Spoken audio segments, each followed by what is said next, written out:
Hello again, everybody. It's Plowboy's Ghost Channel. I'm going to do a video that might be a little bit overdue. This is what you might consider a video response to a video from a long time ago, years ago, that Hickok45 put out. Now, let me preface my statements, and please hear me out, because I don't want anyone skipping past this and thinking that I'm taking a shot at Hickok, whom I have a lot of respect for. And in my personal correspondence with him, and very limited but personal dealings with him, he has been nothing but a gracious gentleman, and I have nothing but the highest respect for him, and I watch a lot of his videos.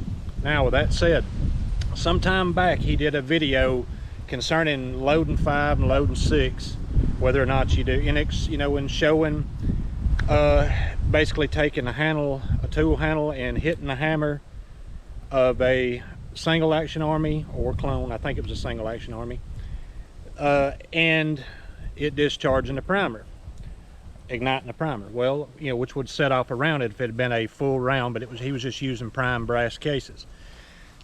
Well, that is absolutely the way that it would happen, and that is a very unsafe way to carry a single action army or clone thereof. And I am speaking specifically of the 4-click patterns, the original Colt pattern, as far as where the mechanism go, where you have a safety notch, a half cock, and a full cock. Some of the single action army clones made today don't have the safety notch. This commentary does not pertain to them in any way, shape, form, or fashion. And I would also like to state that I am absolutely positively not recommending that you start carrying 6 in your single action army or clone.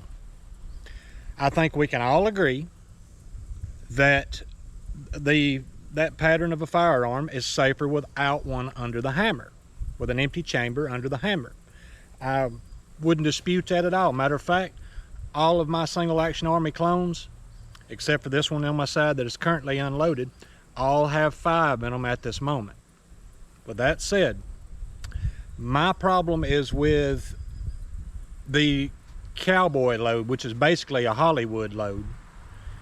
John Wayne, as Garrett and 11 Bang Bang channel mentioned earlier, and that's pretty accurate. That's basically a Hollywood load. All right, when you want to talk about the historic loading of 5 or 6, I believe the evidence, and I'll link to Garrett's channel. I believe the evidence is there, along with what I have shown in the past, what little bit I've shown and discussed in the past, that is typically not the historic load. Duke Frazier brought up that he believed he'd saw it in Army Ordnance manuals using loading 5, and I believe I saw that too. But I would also like to remind everyone that the way that the U.S. Army had in their ordnance manuals to carry a 1911 was with an empty chamber.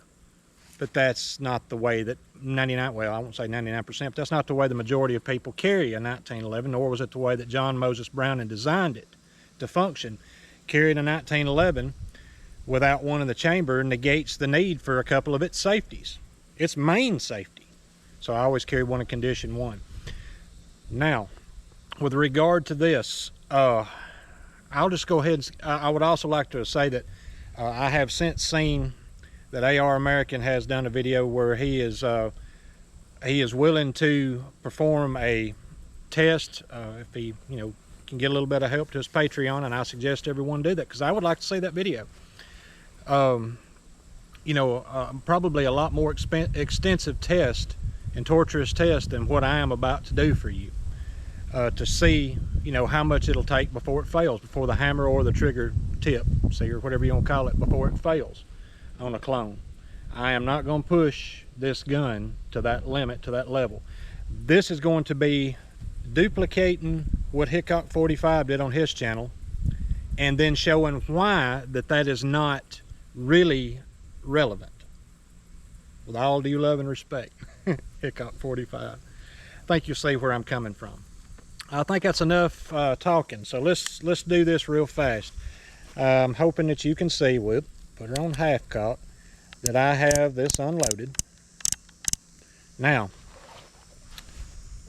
back in there like that, unusual. We have 2 45 Colt cases. Both are primed, but neither one have any powder charge or any projectile, so we're not going to Alec Bald on anybody. Still love that AR American. We're not going to Alec Ball on the sole today. So here's what we're going to do. I'm going to load these two empty cases, primed cases, into this gun. This is a Pieta, Cimarron Pieta Frontier, which is a 4-click pattern. Okay, now I'm on an empty before those two. What I'm going to do is I'm going to bring this gun back to rotate one under the hammer, and I'm going to put it down on the safety notch, and then we're going to see what's what. The first shot, the first test I should say, the first whacking of that there hammer is going to be with it resting against the primer, not in the safety notch. This is going to be duplicating what Hickok45 did. All right. Now, the hammer and firing pin is resting right on the primer. Let's see how easy it is to get this primer to pop.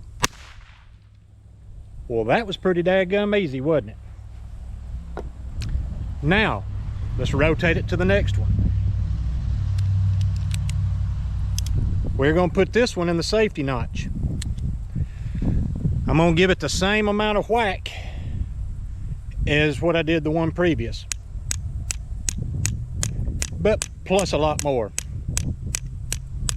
I'm going to make, now I'm not going to do a song. We could do a song to it, but we're not going to. I'm going to whack it with a big end.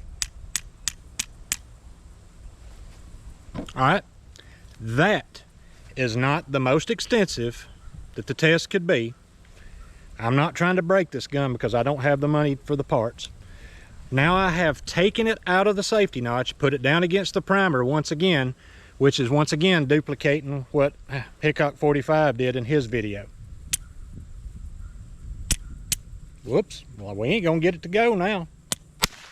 Yeah, we are. Just had to try a little harder on that one. Let's see, after that test, we have primers that are swelled because there's no recoil to